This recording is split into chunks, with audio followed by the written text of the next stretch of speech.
Assalamualaikum warahmatullahi wabarakatuh. Pencinta dakwah yang baik. Konten kami adakan beberapa perubahan untuk perbaikan. Semoga semakin bermanfaat. Terima kasih. Assalamualaikum warahmatullahi wabarakatuh. Saat ini kita akan dihadapkan masa-masa pemilihan, Bu ya. Dan banyak calon-calon yang belusukan ke masyarakat, ke warga untuk bersosialisasi dan memperkenalkan dirinya. Akan tetapi dalam melaksanakan hal tersebut, tim suksesnya itu ada yang membawa catering, ada yang membawa amplop dengan alasan kalau enggak seperti itu susah untuk mengumpulkan warga, Bu ya. Dan bagi kami sebagai warga, apakah boleh menerima hal tersebut? Akan tetapi dalam hati kita tidak akan terbetik yang lain, Bu ya. Cuman tujuannya dia yang menghormati kita menerima, Bu ya. Dan mohon pencerahannya bagaimana, Bu ya, seorang calon untuk memberikan hal tersebut, akan tetapi tidak sampai dalam kesalahan, Bu ya. Mohon pencerahannya, Bu ya, untuk calon yang akan maju, tapi sekarang ini banyak yang memberikan tips-tips yang lain, Bu ya. Terima kasih pencerahannya, Bu ya, sebelumnya. Wassalamualaikum warahmatullahi wabarakatuh. Wassalamualaikum warahmatullahi wabarakatuh. Yang pertama dan utama pada kita sebagai seorang warga, sebagai seorang muslim lah. Sebelum menjadi muslim seorang warga, kemudian muslim beriman, berakhlak. Yaitu menjaga hati. Agar hati kita tidak terbeli. Agar kita itu sebagai seorang muslim, muslim yang punya izzah, punya kewibawaan, kemuliaan. Tidak bisa dibeli oleh apapun. Tidak boleh ditukar akhlak kita, agama kita, iman kita. Maka ini perlu pembiasaan. Jangan dikit-dikit main imbalan, main pemberian. Mungkin ada seorang calon memberinya tulus dan ikhlas. Mungkin sekali. Tidak tahu, cuman mungkin ini ada atau tidak. Mungkin sekali. Seorang calon bupati tulus ikhlas. Maksudnya, aku berikan kepadamu uang, nggak usah pilih aku. Itulah, dan tidak berani ngomong gitu kira-kira. Ini ibaratnya, memang dia bukan minta dipilih, jadi memberi untuk minta dipilih. Anggap saja mungkin seorang calon bupati, saya tidak bicara calon presiden dulu deh. Calon bupati memang ikhlas dia membagi-bagi, karena kebetulan dia seorang kaya raya. Ya sudahlah, saya milih kepada Anda semuanya, tapi dengan catatan, saya memberikan hadiah kepada Anda, dan jangan pilih saya, ibaratnya itu. Baik, ini ikhlas. Jadi begini, kalaupun seandainya pemberiannya itu ikhlas tulus, permasalahannya bukan itu. Hati kita itu kecenderungan kepada dunia kuat sekali. Sehingga menjadi kita itu tidak enakan. Karena merasa kita sudah menerima. Padahal dia tidak pantas untuk kita pilih, lalu kita pilih. Maka lebih baik urusan hadiah jangan dihubungkan dengan pemilihan. Ya. Kemudian bukan sampai di situ. Umat negeri ini banyak sekali. Itu uang siapa? Kan itu pertanyaan. Mungkin dia orang terkaya di negeri ini, mungkin. Sehingga tambang emasnya itu ratusan bahkan. Mungkin. Duit dia sendiri mungkin yang dibagi-bagi. Baik. Nah kalau ternyata kalau duit pinjaman misalnya, kita tidak tahu, nggak boleh suudon juga. Artinya kemungkinan pahit itu harus kita hadirkan supaya kita tidak gampang nerima. Di saat mereka sebagai calon pemimpin, bupati, wali kota, gubernur dan sebagainya, dia mengeluarkan uang untuk itu semuanya. Sementara bukan uangnya sendiri, apalagi pinjam dan sebagainya. Atau sudah janji-janji dengan pengusaha, tolong pengusaha biaya saya nanti kalau ini saya harus kampanye nih, ini perlu dana berapa ratus juta dan sebagainya. Nah setelah jadi bagaimana dia akan mensejahterakan rakyat, sementara dia sendiri punya kewajiban untuk mengembalikan, karena dia nggak punya duit. Tapi kok bisa bagi-bagi duit, kan aneh. Jadi banyak kemungkinan-kemungkinan yang menjadikan kita jerumuskan dia. Kalau memang kita percaya dia orang baik, bahkan kita katakan, Pak, cukup tidak usah Anda keluarkan uang, karena aku tahu kamu orang baik dan kamu tidak punya duit. Maka Anda usah bagi-bagi. Karena kamu baik, maka saya akan pilih. Justru yang membagi-bagi Anda harus waspada. Ini jangan-jangan duit saya nanti itu akan diambil dari saya di kedepan hari dengan bermacam-macam upaya. Harus curiga dengan yang suka bagi-bagi yang demikian itu. Kalau iman Anda, kalau hanya uang 100.000, Anda kerja 3 hari dapat duit kan? 100.000 untuk makan dan sebagainya. Anda sendiri menjaga hati Anda sendiri, terserah apakah anggap saja itu pemimpinnya seorang yang sangat jujur seperti Umar bin Abdul Aziz. Kok bagi-bagi duit mikir? Seorang Umar bin Abdul Aziz itu saja bagaimana berani bagi-bagi duit kepada asal orang. Haknya beliau sendiri sangat dibatasi. Bagaimana seorang Umar bin Abdul Aziz, beliau menggunakan fasilitas negara untuk pribadi, nggak mau. Fasilitas negara untuk pribadi nggak mau. Beliau dalam keadaan junub, harus mandi besar di musim dingin. Kemudian diantarkan air hangat, air panas oleh yang khidmah kepada beliau. Kemudian beliau bertanya, ini kayu airnya kamu panasin dengan kayu apa? Kayu dari Baitullah, kayu negara. Nggak mau mandi dia, astagfirullah. Ini untuk umat. Dan tidak semua orang bisa merasakan hangatnya air karena kayu bakar. Kayu bakar bukan kayu bakarku. Nggak boleh. Sampai begitu. Nah, jadi kalau kita mengambil itu sebetulnya yang kita khawatirkan bukan urusan. Khawatirnya nanti lihat. Dari hati kita menjadi hati yang kotor, memilih. Sudah tidak pakai kriteria agama, tapi hanya karena kita sudah dibaikin sama dia. Kemudian di sisi lain, dianya mungkin dia akan mencari. Kalau dibayangin, kalau Anda dapat 100.000, Anda, satu kampung berapa? 100.000 saja. Satu kampung ada berapa orang itu nanti? Dan berapa ribu orang yang diberi duit siapa itu? Terserah, Anda jangan suudon kepada si A, si B, si. Saya hanya membenahi hati Anda. Anggap saja memang dia punya gunung emas, sudah itu saja deh. Calon itu punya gunung emas bagi-bagi kepada Anda. Berapa banyak uang harus dibagi? Nah. Kemudian Sayyidina Nabi SAW mewanti-wanti kepemimpinan bukan untuk diminta.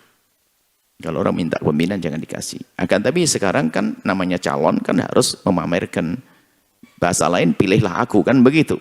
Nggak ada yang mereka memajang gambar lalu maknanya adalah jangan pilih aku. Semua panjang di gambar sana sini artinya pilihlah aku. Kalau dilanjutkan aku yang terbaik di antara semuanya kan begitu, harus pede begitu kan. Nah, sebetulnya. Maka biarkan kisah itu, makanya kami himbau Anda jangan biasa menerima pemberian. Kalau masalah perkumpulan diajak makan dan sebagainya, kalau makan-makan hampir wajar, main snack dan sebagainya wajar. Akan tapi tetap kita harus waspada. Kalau perlu kita menghindar dari itu semuanya. Saya akan datangin dengar program apa sih? Saya bisa bawa nasi bungkus kok. Seperti menghadir pengajian begini, Anda bawa nasi sendiri-sendiri kan? Ayo, kenapa mereka tidak bisa? Ada nasi bungkus itu semuanya, ada nasi bungkus, ada ini. Dan di sini nggak dikasih makan. Banyak orang sampai belakang sana itu. Warung-warung jualan biar ramai sana, silakan. Tanpa harus kita bagi-bagi misalnya. Saya calon gubernur nih. Saya tidak usah bagi-bagi. Anda datang karena Anda pengen tahu programnya apa. Jadi harapan kami adalah Anda jangan biasakan dengan pemberian itu takut hati Anda terbeli. Kemudian yang kedua akan merepotkan sang calon tersebut saat jadi karena harus mengembalikan harta tersebut. Jadi beri-memberi tetap kami tidak himbau itu semuanya. Bahkan hindari Anda tidak perlu. Lu sudah terlanjur saya terima ya. Ya otobatnya jangan dipilih saja dia. Itu aja sederhana. Kemudian kami kembalikan cara memilih, Anda harus membebaskan justru dari kepentingan pribadi. Cara memilih bebaskan dari kepentingan pribadi, bukan ta'assub. Maka caranya adalah ketahuilah dia dengan cara yang Anda mampu mengetahui tentang calon yang sesungguhnya. Di antara tiga itu Anda banding mana yang terbaik. Mana yang terbaik selesai sampai di situ, kemudian Anda istikharah. Kemudian pilih dia bukan karena pondok Anda mau dibangun. Karena ada seorang ustadz, bukan Anda diberi, tadi kembali, bukan karena Anda diberi hadiah dan sebagainya. Bukan itu, karena pilih dia karena sesuai dengan petunjuk. Allah memberikan petunjuk kepada Anda bahwa dia terbaik. Kemudian harapannya baik. Kemudian Anda minta ampun, minta istikharah, minta petunjuk kepada Allah, besok Anda pilih, selesai. Biarpun ternyata yang keluar adalah Abu Jahal, Anda tidak dosa. Karena Anda waktu memilih sudah dengan kejujuran. Itu saja. Kemudian tolong jangan biasa caci maki dan olok-olok dan kalimat yang selalu kami sampaikan, ingat agar damai di negeri ini berbeda pilihan bukan berarti harus bermusuhan. Maka sanjung calon pilihanmu sesuka hatimu, jangan mencaci calon pilihan orang lain. Anda baru jujur setelah itu. Anda baru benar. Tim sukses jangan merusak bos. Ternyata ada calon pemimpin yang bagus. Kami lihat ada beberapa calon pemimpin gubernur, bupati suatu ketika baik dia, tapi dirusak oleh tim sukses yang ngaco, tidak beradab, tidak berakhlak, kerjanya nyaci maki calon yang lainnya. Sehingga calon yang lain itu marah, pengikutnya juga marah, balik mencaci. Hei tim sukses, kalau Anda menganggap calon Anda terbaik, cukup Anda sampaikan programnya tanpa Anda mencaci orang lain. Cuman tim sukses kacangan nih, ecek-ecek. Tim sukses hawa nafsu itu.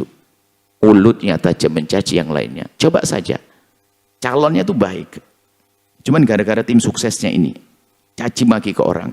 Sementara dia tahu karena pakai kaos gambar dia. Gambar calonnya. Kemana-mana. Tapi mulutnya tajam. Di medsos tajam. Mencaci calon lain. Calon lain juga punya pecinta. Akhirnya calon lainnya. Sementara tim sukses ini sebenarnya nggak jahat-jahat amat sih. Cuman mulutnya aja tajam. Pemimpinnya, calonnya bagus. Tim suksesnya Masya Allah santri juga barangkali. Mau sering pengajian. Cuman mulutnya saja tajam. Sehingga semuanya baik. Cuman jeleknya mulutnya. Nyaci. Tak taunya calon yang satunya lagi ini. Wah serem dia. Kejahatannya kelas hebat. Pengikutnya juga nggak benar semuanya. Lihat. Merasa bosnya dicaci. Kalau orang jahat membalas tidak main-main. Dia mencaci sekali. Dia balas 1000 cacian. Maka sebetulnya tim sukses yang kurang ajar inilah yang merusak pemimpin. Calon pemimpin yang baik. Masa ingatkan, mungkin ada salah satu calon pemimpin yang baik, tapi ternyata banyak tim-tim sukses yang kurang ajar dia. Merusak pemimpin itu sendiri. Karena dengan caci makinya, dengan olok-olokannya. Sehingga apa? Mengundang orang-orang lain untuk mencaci calonnya. Makanya Nabi, dalam isyarat Nabi harusnya faham, Nabi pernah mengatakan, inna min akbaril kabair, dosa yang paling dosa gede yang paling gede adalah yal'an rajulu abawaihi, seorang anak mengutuk mencaci bapak ibunya. Para sahabat bingung, ya Rasulullah, bagaimana ada seorang anak mencaci bapak ibunya? Ada. Seorang anak mencaci bapak ibunya orang lain, maka orang itu membalas mencaci bapak ibunya. Maka ada seorang tim sukses mencaci bosnya sendiri. Dengar itu. Anda tim sukses. Anda harus paham akhlak Anda yang benar. Bagaimana? Tim sukses yang mencaci bosnya sendiri adalah tim sukses yang kerjaannya mencaci calon yang lainnya. Sebab calon itu punya pecinta, maka pecintanya akan mencaci calon Anda. Saya ingin mengajak berakhlak mulia. Ayo. Saya ngajak baik benih kok masih di debat. Heran. No? Terus Anda itu maunya gimana? Anda mau caci maki. Alasannya apa? Harus dijelaskan kejelekannya dia. Anda kok masih memaksakan? Tidak paham. Sudahlah, tolong. Anda mungkin 01, 02, 03. Kalau semuanya punya adab yang mulia, tidak saling caci maki. Nanti kebenaran akan tampak. Baru setelah itu akan terpilih pemimpin yang benar. Dan tanpa ada permusuhan. Jangan sampai membekas kisah permusuhan itu, lihat. Pemilihan tahun yang lalu sudah selesai kan. Yang satu jadi presiden, yang satu jadi menterinya. Ternyata si kampret sama cebong masih berantem. Ini kan kebodohan. Kenapa seperti itu? Gak perlu caci maki. Maka saya katakan, saya jadi kampret, saya jadi cebong, dua-duanya. Biar saya ada di saya. Biar saya. Kita ingin hidup indah ya Mbak Allah. Coba hindarkan lidah Anda dari mencaci. Jangan mengolok. Selesai. Pemilihan presiden tahun ini harus damai. Harus indah. Dan ini akan kita jadikan gaya hidup. Karena kita sudah biasa dihadapkan dengan pemilihan. Habis presiden, gubernur, bupati, wali kota, lurah. Kalau biasa berantem pemilihan presiden, berantem gubernur, berantem pemilihan bupati, berantem kepala desa juga berantem. Akhirnya pemilihan ketua masjid berantem. Sampai pemilihan ketua organisasi masyarakat berantem. Ini model apa begini umat Nabi Muhammad kayak begini ini? Kok berantem? Innalillah. Caci maki, olok-olok dan seterusnya. Naudzubillah. Apakah Anda tidak sadar? Akhlak jelek Nabi tidak senang. Hei para pecinta Nabi. Ayo. Insya Allah baik-baik memilih calon pemimpin dengan cara yang benar.